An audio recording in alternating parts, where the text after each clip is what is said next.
Corporate private విద్యా సంస్థల పుస్తకాల మాఫియాను అరికట్టాలని చైతన్య, నారాయణ, భాష్యం, శ్రీలక్ష్మి ఈ స్కూళ్ళలో అధిక ఫీజులతో తల్లిదండ్రులకి పుస్తకాలు అమ్మడం జరుగుతుంది. దీనివల్ల తల్లిదండ్రులు చాలా ఇబ్బంది పడుతున్నామని అక్కడ తెలియజేశారు.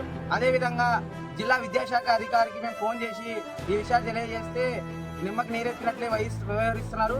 ఇప్పటికైనా జిల్లా విద్యాశాఖ అధికారులు అయితే కర్నూలు నగరంలో కార్పొరేట్ ప్రైవేట్ పాఠశాలలు అయితే పుస్తకాల మాఫియాని చేస్తున్నాయి, ఈ మాఫియాని అరికట్టాలి. లేని పక్షంలో ఈ మాఫియాకి వ్యతిరేకంగా ఎస్ఎఫ్ఐ తీవ్రంగా ఆందోళన చేయాల్సి వస్తుంది. ఇప్పటికే మీకు ఎన్నోసార్లు పుస్తకాలు అధిక ఫీజులతో వసూలు చేస్తున్నారని వినతిపత్రాలు ఇవ్వడం జరిగింది. కాబట్టి ఇప్పటికైనా వాటన్నిటిపైన ఏ స్కూల్లో అయితే అధిక ఫీజులతో పుస్తకాలు అమ్ముతున్నారో ఆ స్కూల్ అన్నిటిపైన చర్యలు తీసుకోవాలనేసి జిల్లా విద్యాశాఖ అధికారులు తెలియజేస్తున్నాం. లేని పక్షంలో విద్యార్థులను కలుపుకొని తల్లిదండ్రులను కలుపుకొని పెద్ద ఎత్తున ఆందోళనకి దిగాల్సి వస్తుందనేసి హెచ్చరిస్తున్నాం. నా పేరు సాయి.